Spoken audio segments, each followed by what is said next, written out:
right, everybody, welcome back to Full Circle with Joyce. Thank you for your company this morning, and for those of you who are sending in your feedback and your comments as we go through our discussions here today. And let me just point to some of what you guys are saying on Facebook. Again, that's at Switch TV Kenya. Kasisi NJ says, lack of jobs to youth. Tuko tuned hapa Hamusa Gatanga. Thank you for that. Prince Moon says, someone tell Uhuru that some of us youth can take this country to higher grounds. It's just that they don't give us opportunity to do so. Kazi kwa vijana, you say. Humble Thuo Mercian says, good morning, Joyce. People always think it's a mentality saying you have to know people to secure a job. It's true. Some people are actually taking a course because their so-and-so have a high position in the same field and they have been assured of a job once they are done with school. When you have no one to hold your hand, jamani, hii Kenya ni kuvumilia. And certainly I can hear that frustration by so many people. Cindy Cardi says, I'm a graduate, and the most amazing part is I have to use connections for someone to see, just even to see my degree, right? Like, you've not even gotten an interview, just to see my degree. How sad it is in Kenya. I'm so ashamed when it comes to this, that, you know, it's like hard work no longer pays. It's about who we know. And certainly there's a frustration, even by myself and many others, that it's like we no longer have anything to be proud of as Kenyans, other than, you know, Eliud Kipchoge, yeah. Right? Like, what is happening in this country? And I don't understand where everything from our economy is a mess, our political values are non-existent.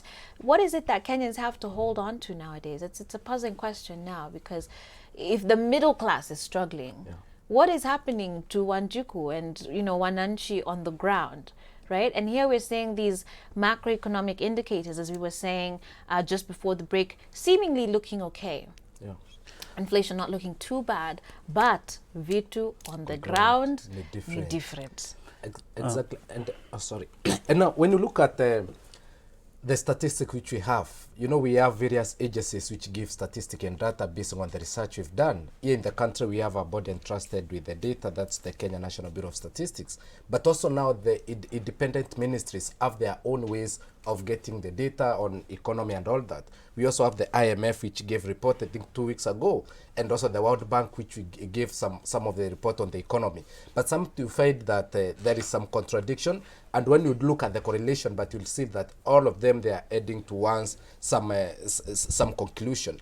But now, when I look at that clearly, and it's even in the public knowledge that on the ground, sometimes they say that the economy, I was reading at some statistic that Kenyan economy has grown up to maybe 5.8%. But now when you come on the ground, you see what does that translate to on the common mwananchi as the living cost gone down? No, actually sometimes they say the inflation is good, but now the cost of living is so high because the food prices is going up. The unemployment rate is so high, people are losing their jobs. So I think some of these statistics are very cosmetic. They are just meant to soothe the egos, or just to pamper some people that you are doing good as a leader, you know, in the side of treasury things are good, but they're just meant there to blind. As even Moses Kuria said, sometimes we have lied to Kenyans. We need to apologize. That's an inside person who is the member of parliament of the president. And now it's person who has been in the finance committee, who has been in so many other things. Now this is the time now they are giving the confession, because the data He said actually we've cooked books too. You've cooked books. So why will we trust those statistics which when we cannot see the real reflection on the ground? So totally I disown that, and it's something which I will only believe when I see it reflecting on the common mwananchi. Okay, based on this, the fact that you're saying we're doing well on paper, I need to state this, and also, you know, our debt to GDP ratio right now is at 62%. Yeah. A year ago it was at 58%. The government has been struggling to bring it to 50%. Okay, 62% is not bad. We are not on the red zone yet, meaning that the country as it is still has capacity to borrow more. Right, but we also have such a discipline. I know. Now, the problem is this. The issue is not what you're borrowing, it's the quality of the loan. All right? Because you see, borrowing is not bad as it is. And I know we might disagree on this. When you borrow, you create wealth. All right? Or when you borrow, you're able to bring in government projects, or certain projects that are able to bring in revenue. The problem is this. the quality of the loan. Are you borrowing something that you're going to pay in the short term, or something that you're going to pay within 50 years or 60 years?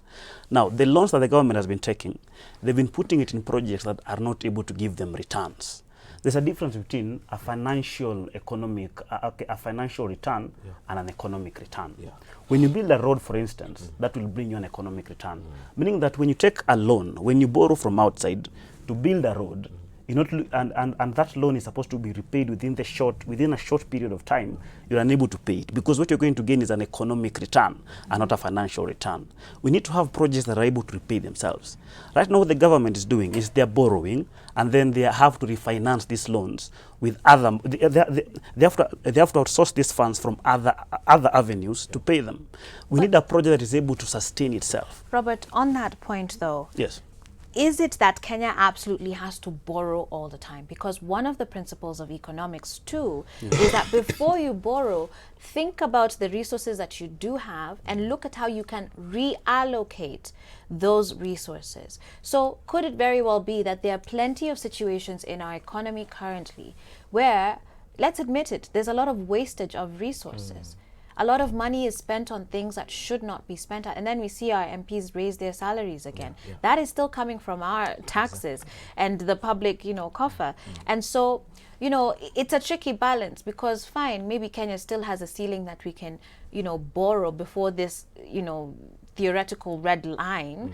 But the indiscipline that has been shown so far is astronomical. And the fact that our own government can say that we have lied to Kenyans and cooked the books is not any comfort to say that we can still go this far in borrowing. Good. Let me state this categorically. And this is my opinion, and every single Kenyan is supposed to be very angry right now. The admission by Moses Kuria is enough to dissolve parliament, if you look at it. Because it means that they're unable to meet the integrity that has been put, the integrity on the constitution as it is.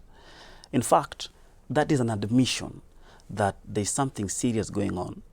And the fact that the government itself and every single MP has committed criminal acts, of this magnitude of taking cooking books and all, which in fact, if you do this against a country, it's treason. All right. So one thing that I'm lamenting right now, we have the worst parliament in Kenyan history.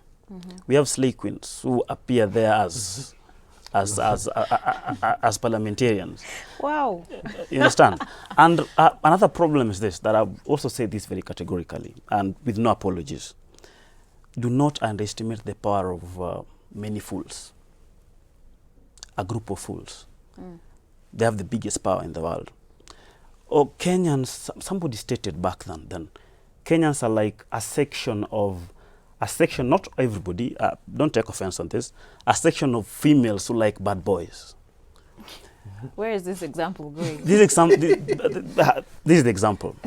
We like politicians that are bad boys in nature. Before you come to campaign, what are you going to give us?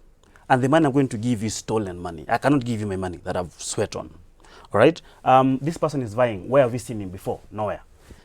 You understand? As in, we are attracted to these bad politicians. So either way, if somebody steals, like right now we have these people that are, cooked books, the aflatoxins and all that we have. If these people vie for office again, we are going to vote for them. So we need serious voter education. Okay. All right? Okay. Well, let's bring this back then into the economy, right? Yes, and currently where it is. Yes. So by the end of 2018, the economy was, I think, semi-growing, but businesses and households were struggling to repay their loans. And just the other day, we saw a headline with the current census results saying that each Kenyans, on average, owes lenders 130,349 shillings. Yeah. To put that in context, I think it is only, is it 30% or less than that, maybe even 3%, I don't know, 30% or something like that of the economy that even earns 100,000 shillings and more. So a lot of people owing far more than they even receive in income. when we're talking about then the economy being so bad, we're looking at our politicians who in many ways have really let down the populace. What then is the hope for Kenyans? Because, you know, bado tutafuatiliwa hizi loans, Yeah. right? And it's very unfortunate when you look at even at the debt when everyone is owed. That means that even my just 1 year son is supposed to repay. Right. That money is there, and is He's supposed to already repay in that. debt. Exactly. So even the one who is being born today, or maybe was born last month. But now when you look at what has really brought up that high debt crisis, so I think that's where we should address what's the causative agent for that. And I think it will all go down to the leadership. And even as the voters, we have a very big role to play, because who are these people we are having as the governors? The other day I was so shocked that when the CS for Treasury Rotich, it was just after all that scandal built up, the only punishment which would get is just being told you are sacked or step down. I think that's not punitive enough to even sound a stern warning to anyone who has intention of even plundering down the economy or even our laws. So the first thing is on the legislative part. Do we have strong law system which will even be able to scare people who have such intention? Because right now, every Kenyan, majority of them, first of they are tired, and most of them even looking for avenues to even be able to plunder something and be even at par with their colleagues. Sure. Because they're seeing... Tunasikia vile sasa tunasema ati VX nika the new Pro Box. Yes. Because it's that tenderpreneurness as yani imetufikia pale that you know everybody just wants that lifestyle, and it's no longer about, you know, ethics and morals and being an honorable example. Yeah. But gentlemen, as our time winds down, okay. our time is winding down. Yes. I want us to talk solutions, because personally I'm very frustrated, and it's just very sad to have a conversation like this where it's just seeming like things are rather hopeless for us. What would you point to some of the solutions to take us forward? Let me tell you what the reason why the economy is doing so bad. This we must address very briefly as I go to the solutions. Now, there's this interest cap rate that was there.